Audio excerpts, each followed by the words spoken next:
आजमगढ़ ने दो मुख्यमंत्री दिए, लेकिन आजमगढ़ का विकास नहीं हो पाया। आजमगढ़ के नौजवानों के सामने पहचान का संकट खड़ा हो गया। विकास भी नहीं हुआ, लेकिन पहचान का संकट आपके सामने खड़ा हो गया। याद करिए, समाजवादी पार्टी की सरकार के समय आजमगढ़ का नौजवान जब देश के अंदर कहीं जाता था तो भाइयों बहनों, होटल में उसे कमरा नहीं मिलता था, धर्मशाला में लोग टिकने नहीं देते थे, अपने घर में किराए के मकान को भी नहीं देने दिया जाता था। आजमगढ़ लोकसभा उपचुनाव में बीजेपी प्रत्याशी दिनेश लाल यादव निरहुआ के समर्थन में आज यानी 19 जून को सीएम योगी आदित्यनाथ ने भी आजमगढ़ में जनसभाओं को संबोधित किया। विधानसभा चुनाव के समय यहां के लोगों से आजमगढ़ को आतंक का गढ़ और आजमगढ़ के सामने पहचान का संकट बताकर वोट मांगा था, और अब लोकसभा के उपचुनाव में भी उन्होंने सपा बसपा पर हमला बोलते हुए फिर आतंक का गढ़, पहचान का संकट पर वोट मांगा। साथ ही उन्होंने पीएम मोदी के वाराणसी में हुए विकास को बताते हुए यहाँ भी विकास कराने का वादा किया और कहा कि सपा और बसपा आजमगढ़ का विकास नहीं कर सकते, डबल इंजन की सरकार में ही आजमगढ़ का विकास हो सकता है। भोजपुरी फिल्मों के एक लोकप्रिय कलाकार श्री दिनेश लाल यादव उर्फ निरहुआ जी प्रदेश सरकार में मेरे सहयोगी मंत्रीगण श्री अनिल राजभर जी, श्री दयाशंकर सिंह जी, श्री सुरेश राही जी,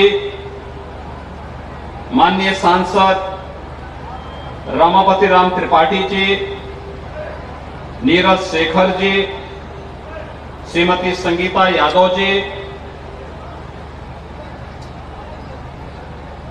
समाजवादी पार्टी छोड़ करके भारतीय जनता पार्टी के विकास और राष्ट्रवाद के अभियान का समर्थन करने के लिए यहां पर उपस्थित पूर्व जिलाध्यक्ष और पूर्व विधायक श्री राम दर्शन यादव जी, सभी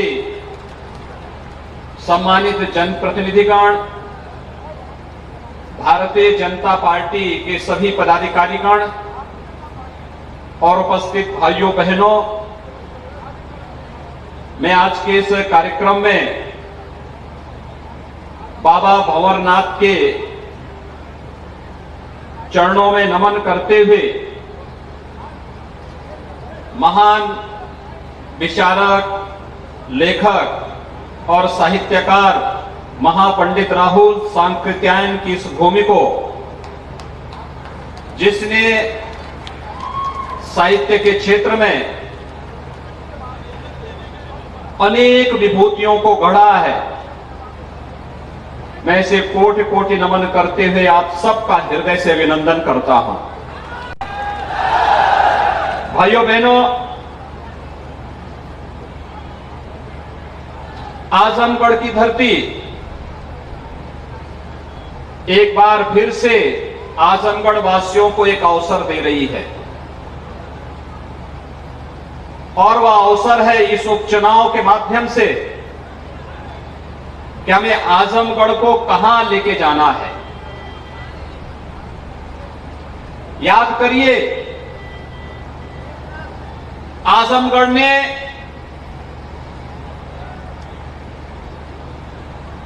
दो मुख्यमंत्री दिए, लेकिन आजमगढ़ का विकास नहीं हो पाया। आजमगढ़ के नौजवानों के सामने पहचान का संकट खड़ा हो गया। विकास भी नहीं हुआ, लेकिन पहचान का संकट आपके सामने खड़ा हो गया। याद करिए, समाजवादी पार्टी की सरकार के समय आजमगढ़ का नौजवान जब देश के अंदर कहीं जाता था तो भाइयों बहनों, होटल में उसे कमरा नहीं मिलता था, धर्मशाला में लोग टिकने नहीं देते थे, अपने घर में किराए के मकान को भी नहीं देने दिया जाता था। आजमगढ़ को समाजवादी पार्टी की सरकार ने आतंकवाद का गढ़ बना दिया था, बहुजन समाजवादी पार्टी भी उससे कभी अपने आप को मुक्त नहीं कर पाई। लेकिन भारतीय जनता पार्टी की सरकार है कि आजमगढ़ को विकास के साथ जोड़ने का ईमानदारी पूर्वक कार्य अगर किसी ने किया है तो भारतीय जनता पार्टी की डबल इंजन की सरकार है। भाइयों बहनों, एक और वाराणसी प्रधानमंत्री मोदी जी के मार्गदर्शन और नेतृत्व में विकास की एक नई ऊंचाइयों को छू रहा है। वाराणसी में अंतर्राष्ट्रीय हवाई अड्डा है। वाराणसी में काशी विश्वनाथ धाम, कितने लोगों ने काशी विश्वनाथ धाम का दर्शन किया है? वाह भाई, अभिनंदन आपका। निरोवा को सांसद बनवा दीजिए, वो आप सबको बाकी लोगों को दर्शन कराने जरूर लेके जाएगा काशी विश्वनाथ धाम का। कितना भव्य बन गया है, अब कितना भव्य बन गया है काशी विश्वनाथ धाम। आज काशी का विकास किस रूप में हो रहा है किसी से छुपा हुआ नहीं है। और गोरखपुर की जनता ने मुझे सांसद बनाया था। गोरखपुर का विकास भी आप सबके सामने है। गोरखपुर जाएंगे, 5 साल पहले जो गोरखपुर गया होगा आज वो गोरखपुर को पहचान नहीं पाएगा। इतना विकास आज वहां गोरखपुर में हुआ है। लेकिन भाइयों बहनों, आजमगढ़ जिसे आप चुनते थे वह विकास तो नहीं करा पाए, वे विकास तो नहीं करा पाए। आपके सामने पहचान का संकट भी खड़ा कर दिए। और जब फिर सहारा देने की आवश्यकता थी तो आजमगढ़ को मझधार में छोड़ करके फिर भाग करके गायब हो गए।